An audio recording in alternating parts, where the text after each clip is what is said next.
The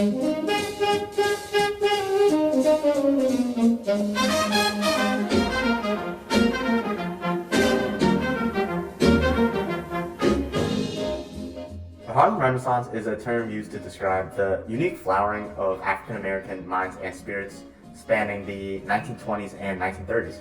This included advancements in culture, art, literature, and music.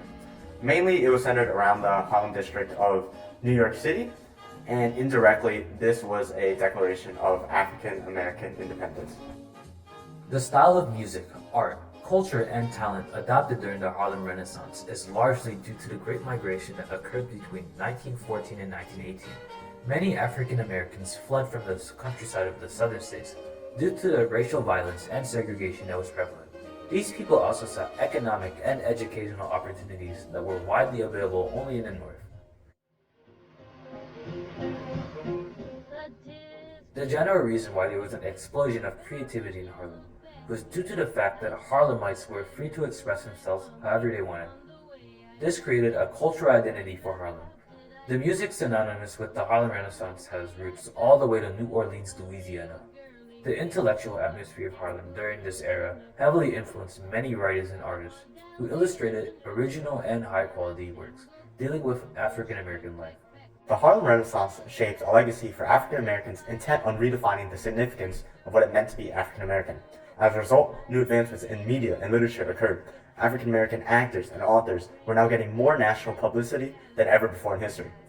Surprisingly, during this time, white writers began writing about African Americans more successfully than they did themselves. Overall, the Harlem Renaissance broke down racial barriers.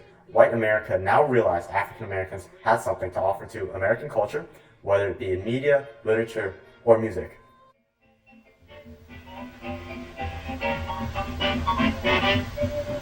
The Harlem Renaissance's theme surrounded the idea of a celebration of the African American culture and the pride of their culture. Suddenly, everyone was exposed to ideas and styles that were once unknown. Most notably was the introduction of new forms of music that were played in Harlem's nightclubs. These were jazz and the blues. These genres introduced new musical aspects, for example, syncopation and swing, which made the rhythm and music offbeat. This new style contrasted heavily with music made previously by white musicians. Also, the artworks, just like the music, had a unique style that deviated from the norm. The importance of a cultural expression had its influence on African American artists during the 1920s. Because of this, many of their paintings depicted their everyday lives. Another theme in the Harlem culture was the freedom of expression and freedom of sexuality. Tolerance to certain groups of people was developing in Harlem.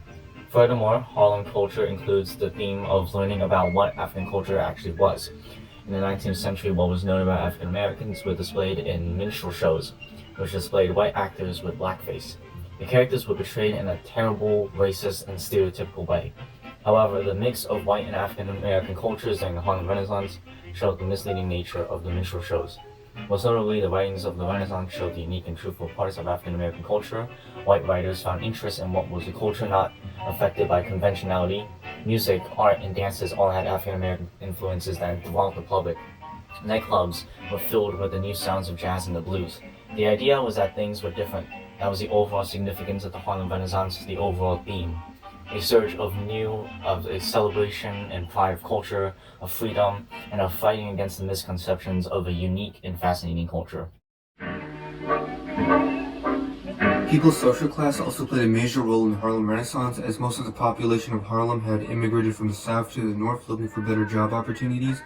The boll weevil infestation had left many of them jobless, as most people had previously worked on plantations and most of the people who immigrated were unskilled laborers.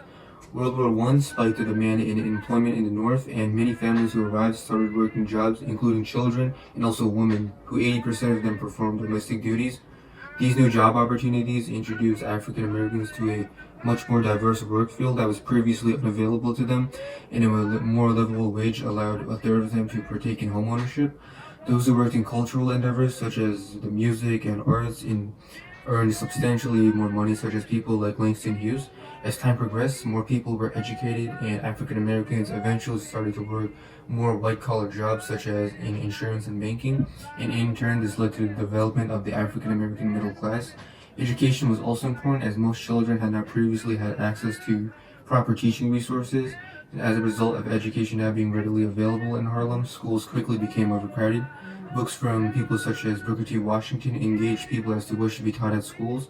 A major influence of education was getting people to understand the lack of freedom that African Americans had. New African American editorial companies writing books and journals helped educate the people of Harlem better, and also new public libraries and private institutions in Harlem helped gain exposure to many writers and artists. Some of the most influential people in the Harlem Renaissance were Langston Hughes, Zora Hurston, and Louis Armstrong. So Langston Hughes was a poet, and his first book, The Weary Blues, was about African American culture and experiences of happiness and sadness. He was friends with Zora Hurston, who was an influential author in the 1930s. Her most popular book, The Eyes Were Watching God, was about gender roles. And Louis Armstrong is one of the most influential jazz and trumpet players. He brought many ideas about jazz from New Orleans to New York. He sang and played trumpet and changed jazz to make it a more soloist genre.